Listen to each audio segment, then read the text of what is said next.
Tonight on PBS News Weekend, the debate over using school voucher programs to pay tuition at religious schools with taxpayer dollars.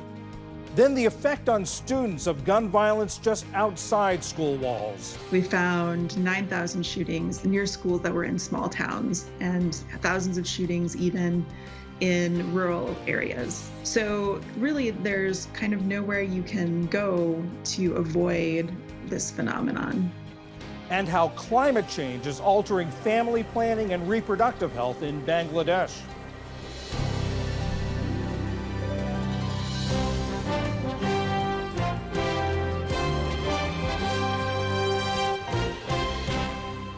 Major funding for PBS News Weekend has been provided by and with the ongoing support of these individuals and institutions.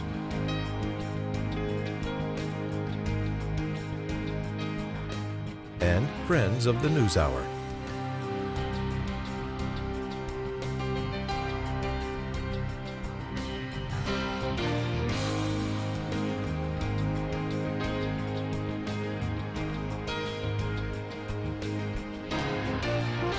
This program was made possible by the Corporation for Public Broadcasting and by contributions to your PBS station from viewers like you. Thank you. Good evening, I'm John Yang. Voters in Iran will head back to the polls next week in Friday's balloting to choose a successor to President Ebrahim Raisi, who was killed last month in a helicopter crash. 3 candidates split the hard-line vote. That allowed a reform candidate to take first place, but short of the majority he needed to win. Many voters said they're dissatisfied with their choices, but said it's still important to cast a ballot. The young generation has requests on economic, cultural, and social issues.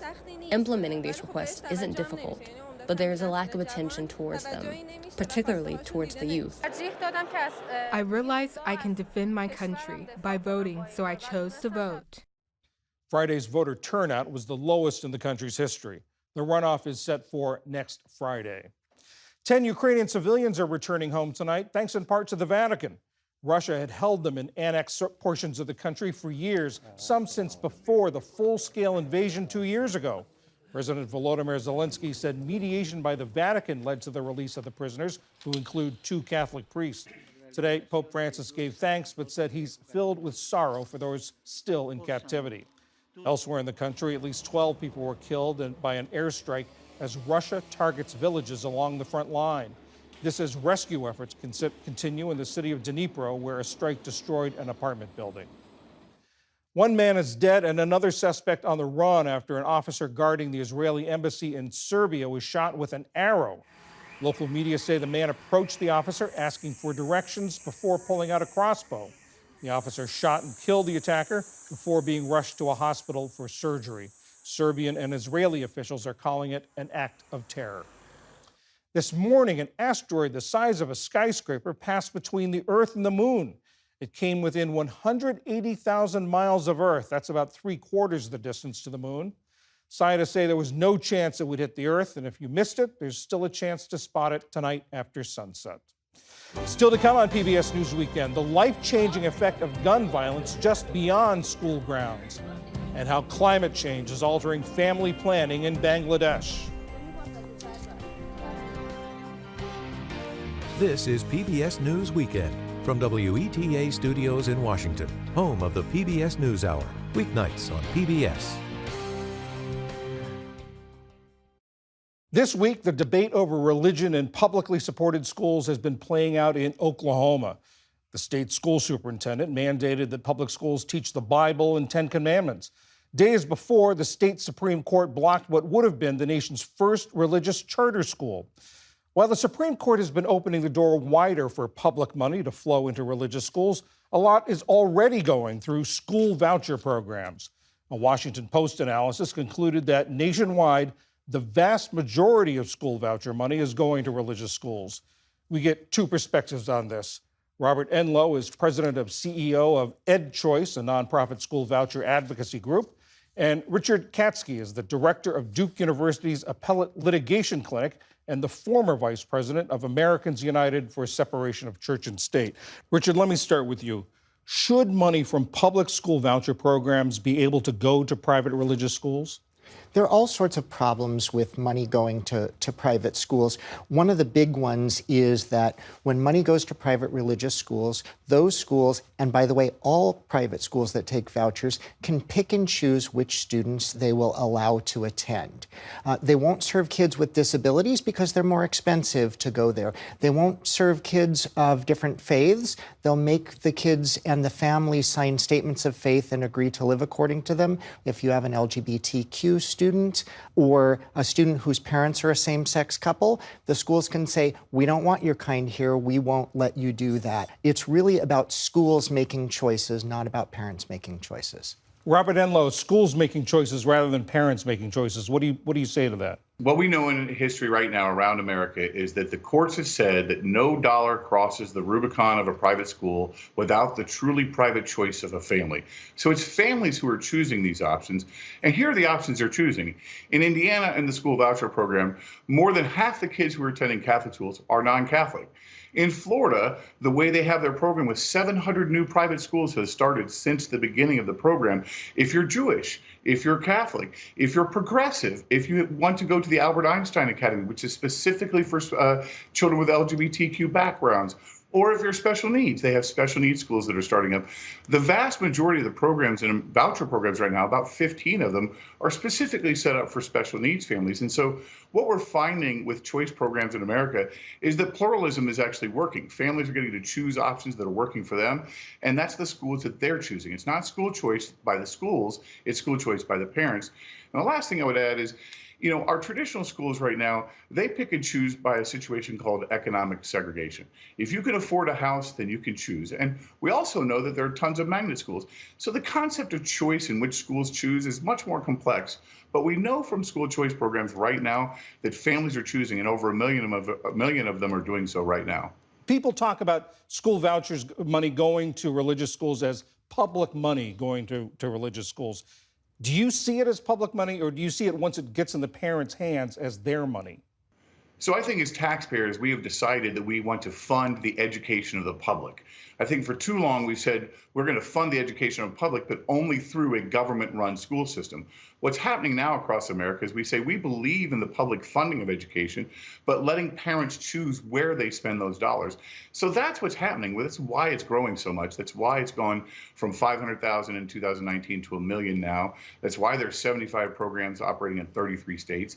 And it's why out of the 52 legal cases for school choice at the state levels, 47 have been ruled in favor of school choice. So the fact is we're wanting to say that public funds, the taxpayer funds, should go to families to make truly private choices, much like they do in higher ed and much like they do for a host of other government programs. Richard, do you have any First Amendment Establishment Clause concerns about this, about these voucher funds going to private religious schools? Sure. So look, the Supreme Court has said that if you have a system of true private choice, that where there are actually real options for people, then the money going to the parents and turning around and using it at a private religious school doesn't cause a federal constitutional problem. Might well cause state constitutional problems, but it's also the case that the Supreme Court premised that idea on there being real options for everybody.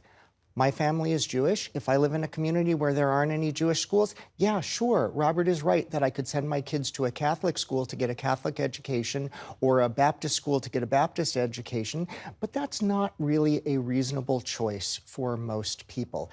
It's also a funny thing to talk about the way that the public is hungry for these programs when school vouchers have been on ballot initiatives going all the way back to about 1972, and not a single time has the public ever voted in favor of a voucher program. Right now in Nebraska, they put in a tuition tax credit program last year, the legislature, so the people, the public, actually rose up and got the signatures to put a ballot measure for the state election to ask the question, should we get rid of that program? The legislature, which gets a ton of money from billionaires pushing voucher agendas, turned around and made little niggling changes to the statute so that they could say, oh, now it's not the same statute, so you can't challenge it, you can't bring it up in a ballot initiative. This isn't about the public. This is about billionaires financing an agenda that includes defunding and deconstructing, taking apart the public schools, and pushing a particular religious agenda that just doesn't include most Americans. Robert, respond to that. Not about the public, it's about other agendas. So in Arizona, when the ESA program, the Education Saves Account program, passed and everyone is then free to choose, the opponents of school choice tried to put it on the ballot to get rid of it. They failed in their attempt to do so, and the program has grown dramatically. What I think is most important about the potential for school choice and what we're seeing in places like Florida and Arizona is you could start new schools. This incredible growth of micro schools, for example, is happening, and it's mostly non-religious, right? So what we're finding is in school choice states that are mature, like Indiana, like Arizona, like Ohio and other places, you're beginning to see new schools start. And that's the point. Families having more options and more freedom to choose. And that's what we're seeing across the country. And we'll find out in the fall if Nebraska and Kentucky actually show that the public can pass a referendum. Robert, let me ask you, after the Supreme Court ruled that the Maine tuition program could not exclude religious schools, as I understand it, Maine started using their human rights law that all schools have certain non-discrimination levels, and that if you do discriminate, you can't participate, which did knock out some of the religious private schools. What do you think about that?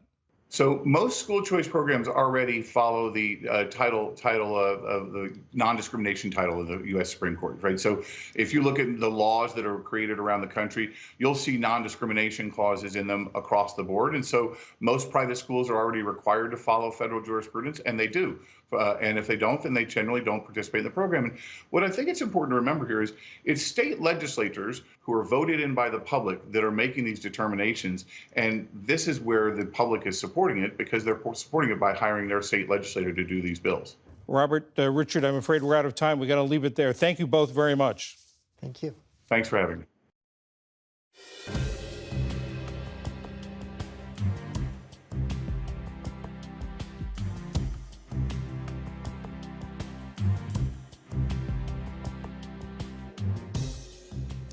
This week, the Surgeon General declared gun violence a public health crisis. He cited the estimated 50,000 Americans who die every year in gun-related incidents. According to the Gun Violence Archive, there have been more than 8,200 gun deaths so far this year, nearly 700 of them children and teens. With school shootings on the rise over the past 2 decades, children and parents are increasingly worried about the safety inside the classroom.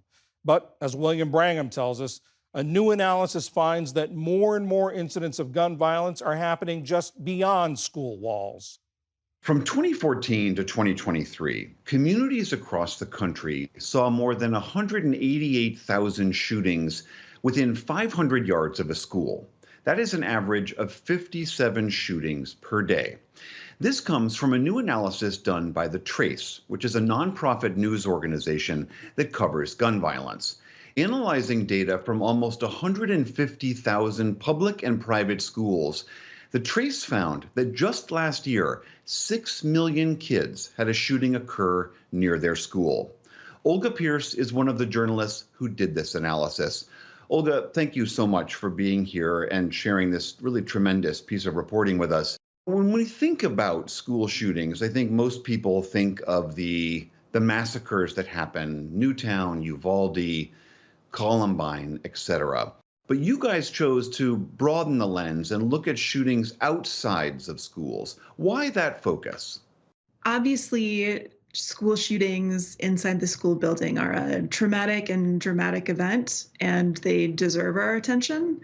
But those are very rare compared to the frequency of shootings we found around schools. And something we had heard anecdotally from teachers in our reporting was, I wish that we could take some of this attention and these resources we're taking to prepare for shootings in the school and devote them to protecting kids outside the school building. I mentioned some of your findings that how millions of kids go to schools where a shooting happened nearby in just 1 year. I mean, 2 of my own kids fall into that same exact category. What else did you find in your reporting? We were interested in the geographic distribution of schools. And the first thing we found is that the schools that experience this the most are in the places you would expect. So places like Chicago and Philadelphia that have well-documented gun violence problems. A thing that really surprised us was how frequent these shootings are outside the places you would expect. So we found about 40,000 shootings that were adjacent to suburban schools. We found 9,000 shootings near schools that were in small towns and thousands of shootings even in rural areas. So really, there's kind of nowhere you can go to avoid this phenomenon. Separate from this really horrifying data that you guys are digging up, what were some of the personal stories that you heard from these communities? One of the saddest stories we heard was from a middle schooler in Philadelphia who said that she's afraid to sit next to the window in her classroom because she has so frequently heard gunshots outside the building and heard screaming. And imagine trying to learn if that's your reality, if you're just a middle schooler. I mean, tell us a little bit more about that. What does the research indicate about, even though you're not directly involved in the shooting, you're not the perpetrator or the victim or even necessarily know the victims, what does this pervasive violence in a community do to kids?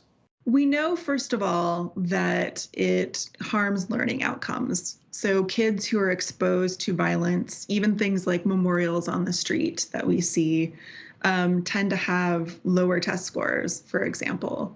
So it's just hard to focus and hard for a brain to develop normally when there's exposure to this.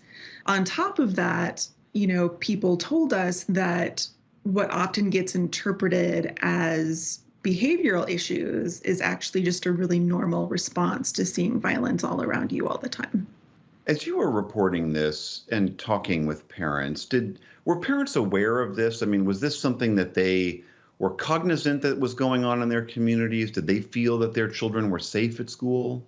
So in some communities, there have been really high-profile incidents, like students getting shot, leaving the school building, for example. And I think those parents are in general aware. But one thing we did find in our reporting is that schools often are not great about communicating to parents when there is an incident. So I would recommend any parent who doesn't know to maybe initiate a conversation. And actually in our story, if you go to our website, there's a tool where you can look up any school, which could help with that conversation. And what kind of a response did you hear from local officials and school officials? I mean, given these are things happening outside of the school walls, but are school officials aware of this and trying to take measures to help protect kids? Yeah, so we went to a school in Philadelphia that was one of the most affected schools, and they had done things like put bulletproof blankets in the windows. No adult was allowed in the school, not even parents. Kids have to be brought outside. So obviously there are things the school can do, but the real long-term solution is to reduce the frequency of gun violence everywhere. All right, that is Olga Pierce, reporter for The Trace. Thank you so much for sharing your reporting with us. Thanks so much.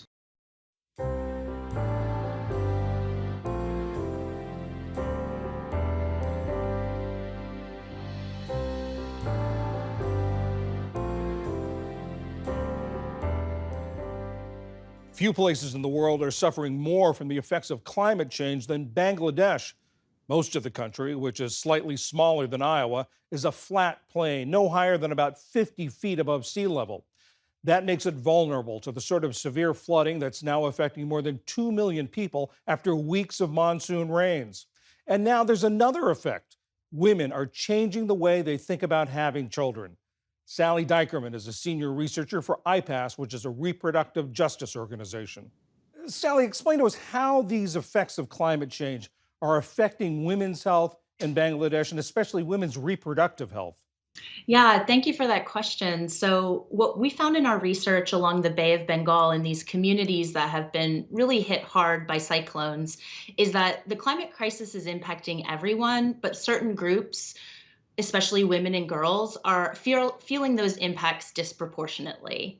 And that includes direct impacts on their sexual and reproductive health outcomes. For instance, experiencing increased miscarriage, pregnancy complications, and premature labor during these intense storms and flooding.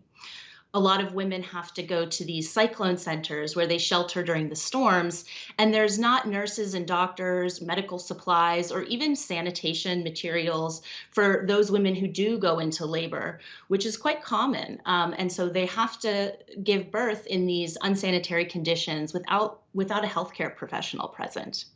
And how is this affecting their decisions to have children?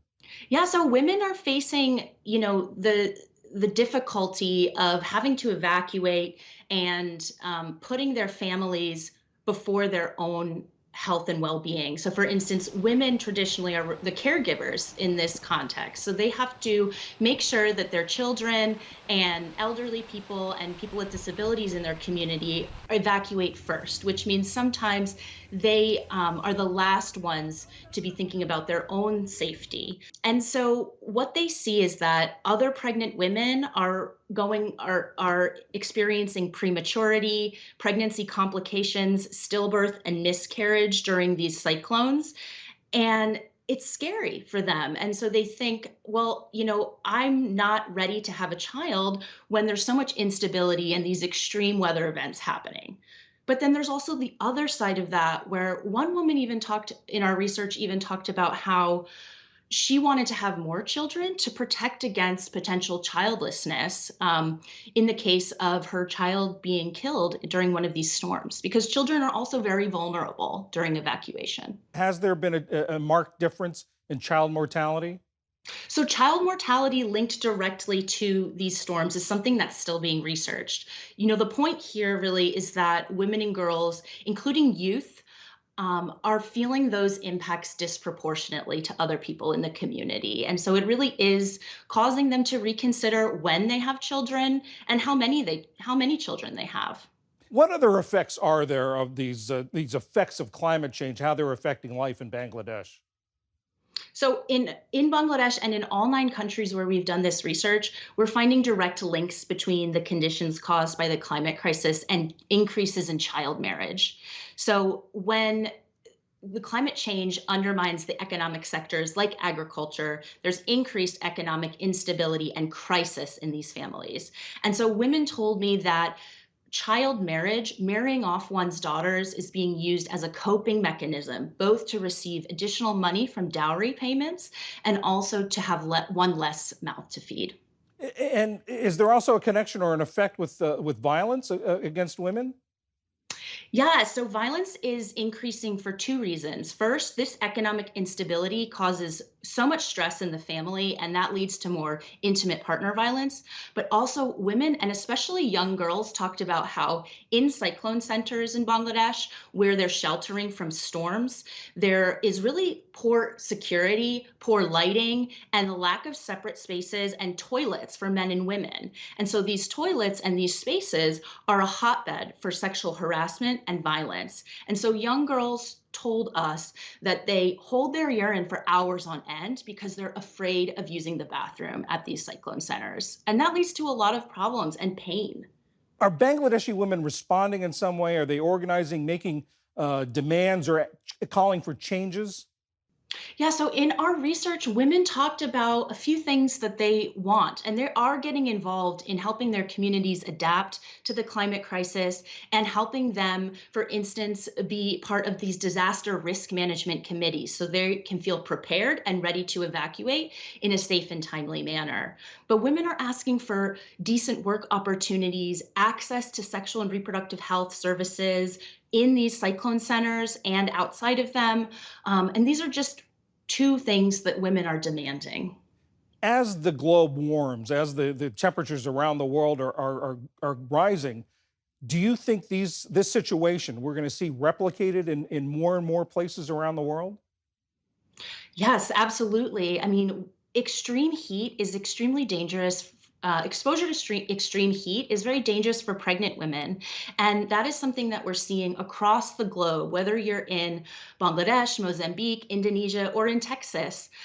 This exposure to extreme heat for pregnant women has been linked to miscarriage, stillbirth, low birth weight, and prematurity. Sally Dykerman of IPAS, thank you very much. Thank you.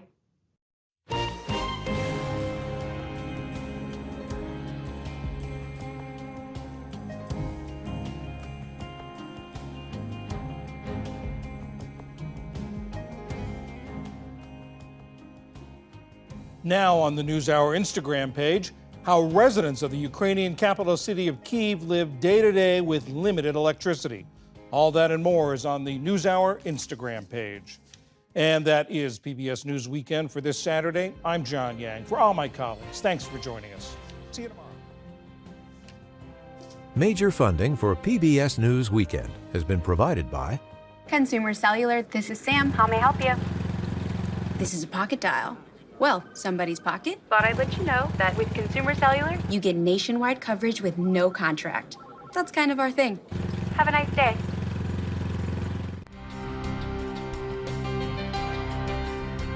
and with the ongoing support of these individuals and institutions.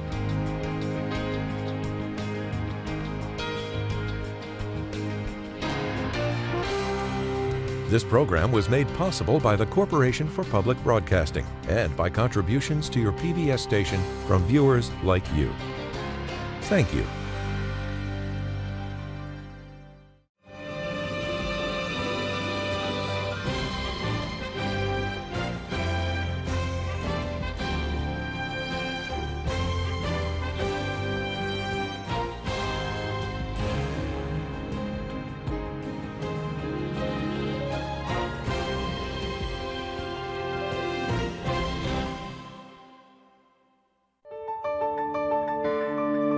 You're watching PBS.